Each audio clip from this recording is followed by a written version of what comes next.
Hi friends, welcome to our channel Sindhu crypto world. ఈ వీడియోలో verified ITLG process ముందు జరిగే కొన్ని అప్డేట్స్ గురించి, అంతేకాకుండా వెరిఫైడ్ ఐటీఎల్జీ మనకి ఎక్కువ రావాలంటే మనం చేయాల్సిన పనులు, కేవీ సార్ జస్ట్ ఇప్పుడే ఇచ్చినటువంటి హింట్స్ గురించి తెలుసుకుందాం. వీడియో వాల్యుబుల్ అనిపిస్తే మన ఛానల్ ని సబ్స్క్రైబ్ చేసుకోండి, వీడియోని అయితే స్కిప్ చేయకండి. ఫస్ట్ అయితే మన హెచ్సిఎస్ అనేది అసలు ఎలా గ్రో అవుతుంది అనేది చూద్దాం. ఆ తర్వాత మన హెచ్సిఎస్ స్కోర్ వెరిఫైడ్ ఐటీఎల్జీ టైంలో ఏ విధంగా యూజ్ అవుతుంది అనేది తెలుసుకుందాం. ఫస్ట్ మనం హెచ్సిఎస్ అంటే ఏంటనేది తెలుసుకుందాం. హెచ్సిఎస్ అంటే హ్యూమన్ క్రెడిట్ స్కోర్. అంటే ఇక్కడ నిజమైన యూజర్స్ ఎవరైతే ఉంటారో వాళ్ళ ద్వారా చేసే యాక్షన్స్ ని ట్రాక్ చేయడం అన్నమాట.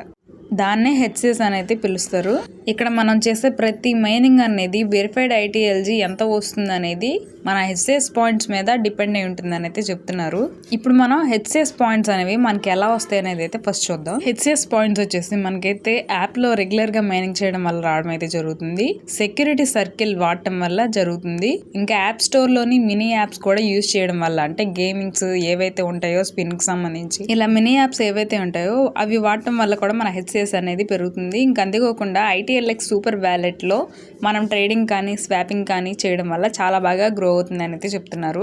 ఇప్పుడు మనకి హెచ్సిఎస్ అనేది ఎలా డిస్ట్రిబ్యూట్ చేస్తారనేది చూద్దాం. హెచ్సిఎస్ అందరికీ కూడా సమానంగా అయితే ఉండదండి. సో ఎవరి యాక్షన్స్ బట్టి, ఎవరి యాక్టివిటీ బట్టి వాళ్ళకి డిపెండ్ అయి ఉంటుంది అనమాట. సపరేట్ గా చూసుకుంటే మనకి హెచ్సిఎస్ కి ఎవరికి వాళ్ళకి సపరేట్ పాయింట్ పూల్ అయితే ఉంటుంది హెచ్సిఎస్ కి సంబంధించి. ఆ విధంగా మనకు యాక్టివిటీ బేస్ చేసుకొని పాయింట్స్ అనేవి ఇవ్వడం అయితే జరుగుతుంది అనమాట. ఇప్పుడు హెచ్సిఎస్ అనేది మనకి ఏ విధంగా రావచ్చు అనేది చూద్దాం. హెచ్సిఎస్ అనేది ఏమన్నా కొరత అనేది ఉంటుందా అనేది కూడా చూద్దాం. స్టార్టింగ్ మైగ్రేషన్స్ లో మనకి మొత్తం హెచ్సిఎస్ పాయింట్స్ అనేవి ఫిక్స్డ్ గా అయితే వస్తాయి. అంటే మొత్తం వెరిఫైడ్ ఐటీఎల్జీ సప్లై ఎలా అయితే ఫిక్స్డ్ గా ఉంటుందో మనకు కూడా హెచ్సిఎస్ పాయింట్స్ అనేవి ఒక్కొక్క మైనింగ్ సెషన్ కి అలాగే ఫిక్స్డ్ గా అయితే వస్తాయి. అదే ఎక్కువ మంది యూజర్స్ యాక్టివ్ గా ఉంటే ఒక్కో యూజర్స్ కి హెచ్సిఎస్ అనేది సంపాదించడం చాలా కష్టం అయితే అవుతుంది అనమాట. అంటే ఇక్కడ చెప్పాలంటే మొదట వచ్చేసి ఒక మైనింగ్ సెషన్ లో 0.01 హెచ్సిఎస్ అయితే వస్తే కాలం గడిచే కొద్ది ఏంటంటే ఒక మైనింగ్ కి వచ్చిన ఏదైతే హెచ్సిఎస్ స్కోర్ ఉందో మనకి 10 మైనింగ్స్ కి వచ్చే అవకాశం అయితే ఉంటుంది అనమాట.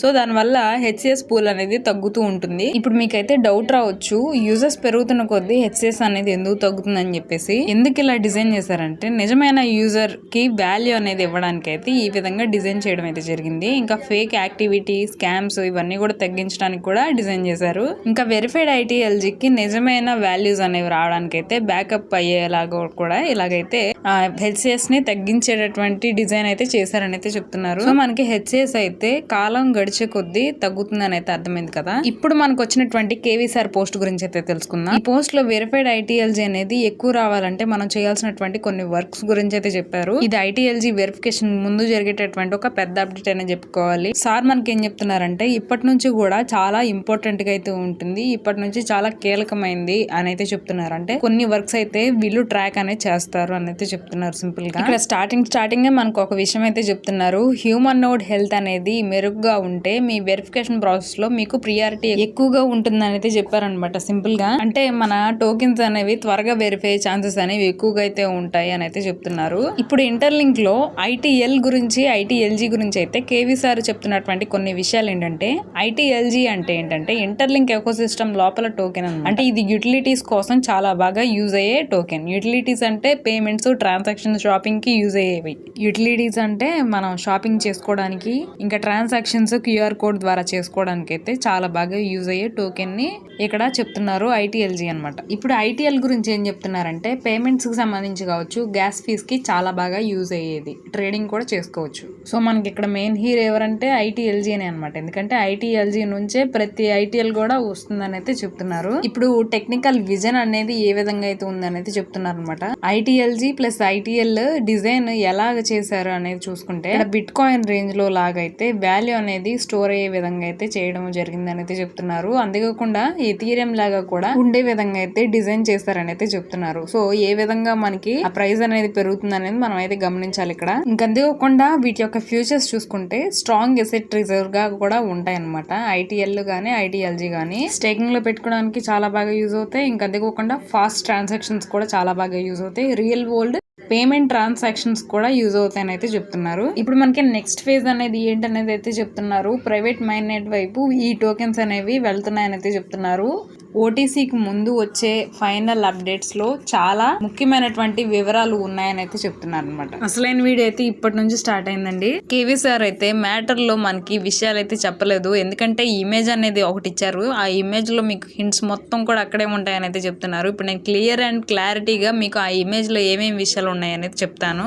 ఈ ఇమేజ్ అనేది మీకు కూడా చూపిస్తున్నానండి స్క్రీన్ లో. ఫస్ట్ మనకి ఇక్కడ టాప్ లో చూసుకుంటే recovery is equal to last major update before verification అనేది మనకైతే ఇక్కడ చెప్తున్నారు. అంటే వెరిఫికేషన్ ముందు మనకు వచ్చేటటువంటి పెద్ద అప్డేట్ ఇదే అనమాట. దీని తర్వాత నేరుగా ఐటీఎల్జీ వెరిఫికేషన్ అనేది మొదలవుతుంది. సో మనకి ఇక్కడ చూసుకుంటే రికవరీ స్క్రీన్ అనేది అసలు ఎందుకు చూపించారని చూద్దామండి. లెఫ్ట్ సైడ్ లో మనకి ఇక్కడ ఐటీఎల్జీ రికవరబుల్ అని అయితే కనిపిస్తుంది కదా. నెక్స్ట్ ఇక్కడ హ్యూమన్ మైనింగ్ స్ట్రీక్ అని కూడా ఉంది. అంటే ఇక్కడ ఏంటంటే దీని అర్థం ఇక్కడ మిస్ సెషన్ అని ఉంది కదా, అంటే మనకి ఇక్కడ రెగ్యులర్ గా మైనింగ్ చేసుకుంటూ ఉంటాం కదా, మనకి 6 మైనింగ్ సెషన్స్ అయితే ఉంటాయి. ఈ 6 మనం ఒక సెషన్ అనేది మిస్ అయినా సరే మన స్ట్రీక్ అనేది రీసెట్ అవుతుందని అయితే చెప్తున్నారు. అంటే ఇక్కడ కంటిన్యూస్ గా ఎందుకు ఉండాలని చెప్తున్నారంటే మన యాక్టివిటీ అనేది మిస్ అవుతుంది. మిస్ అయితే మనకి ఏం జరుగుతుందంటే రికవరీ అనేది చాలా తగ్గుతుంది అనమాట. అంటే బర్నింగ్ టోకెన్స్ అనేవి మనకి వచ్చే రేషియో అనేది చాలా తగ్గుతుంది అనమాట. సో ఇదైతే మనకు ఒక హింట్. నెక్స్ట్ వెరిఫికేషన్ ప్రియారిటీ కూడా చాలా తగ్గుతుంది.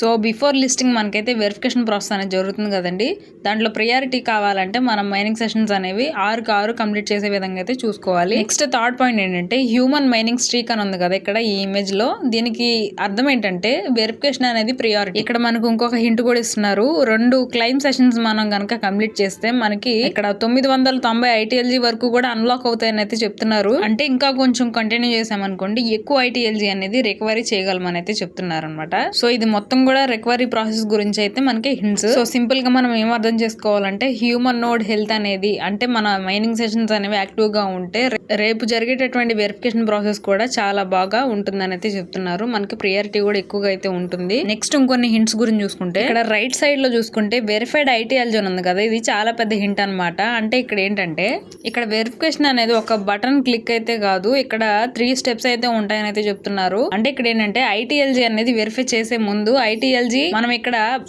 ఏవైతే బ్యాలెన్స్ ఉంటుందో అది రెడీగా అయితే ఉంచుకోవాలి. ఆ తర్వాత ఐటీఎల్ఎక్స్ వ్యాలెట్ కి కనెక్ట్ చేయాలి. ఆ తర్వాత సోషల్ ట్రస్ట్ కావచ్చు, హ్యూమన్ ప్రూఫ్ కావచ్చు, ఇవన్నీ కూడా అయితే బలంగా ఉండాలని అయితే చెప్తున్నారు. నెక్స్ట్ ఏంటంటే వెరిఫైడ్ ఐటీఎల్జీ అనేది ఐటీఎల్ఎక్స్ వ్యాలెట్ కి అయితే లింక్ అవుతుందండి. ఆ తర్వాత వెరిఫైడ్ ఐటీఎల్జీ ఏదైతే ఉంటుందో ఐటీఎల్ఎక్స్ వ్యాలెట్ కి ట్రాన్స్ఫర్ అవుతుందని అయితే చెప్తున్నారు. ఆ తర్వాత మనం ఐటీఎల్జీని స్టేక్ చేస్తాము. ఆ తర్వాత మనకి స్టేకింగ్ పెట్టిన తర్వాత రిలీజ్ అవుతాయి ఐటీఎల్. సో ఆ విధంగా మనకి హింట్స్ అనేవి ఇచ్చారు. ఇక్కడ మనం ఏమేమి అర్థం చేసుకోవాలంటే వెరిఫికేషన్ అనేది చాలా దగ్గరలో అయితే ఉందని అయితే చెప్తున్నారు. ప్రియారిటీ లిస్ట్ కూడా ఉంటుంది. అందరికి ఒకే టైంలో అయితే వెరిఫై అవ్వవు. ఎవరికి మంచి మ్యాట్రిక్స్ అనేది ఉందో వాళ్ళకి త్వరగా అవుతుందని అయితే చెప్తున్నారు. సో ఓవరాల్ గా చెప్పాలంటే ఇప్పుడు మనం చేసే ప్రతి మైనింగ్ సెషన్ అనేది స్ట్రీక్ మీద మన యాక్టివిటీ ఇంకా అందుకోకుండా ఐటీఎల్జీ వెరిఫికేషన్ లో డిపెండ్ అయి ఉంటుంది అనమాట. సో ఎక్కువగా మైనింగ్ అనేది యాక్టివ్ గా ఉండడానికి అయితే ట్రై చేద్దాం. ఒక స్ట్రీక్ మిస్ అయినా సరే మనకి రిక్వైరీ అనేది చాలా తగ్గిపోతుంది. ఇవేనండి ఇప్పుడు వచ్చినటువంటి main KV sir hints. Video valuable గా అనిపిస్తే ఈ వీడియోని మీ ఫ్రెండ్స్ కూడా షేర్ చేయండి. త్వరలోనే మనకి వెరిఫికేషన్ ప్రాసెస్ కూడా స్టార్ట్ అవబోతుంది కాబట్టి మైనింగ్ అనేది స్టార్ట్ చేయండి. ఇప్పటికైనా సరే యాక్టివ్ గా ఉండడానికి ట్రై చేయండి. నెక్స్ట్ వీడియోలో ఇంకొన్ని ఇన్ఫర్మేషన్స్ గురించి తెలుసుకుందాం.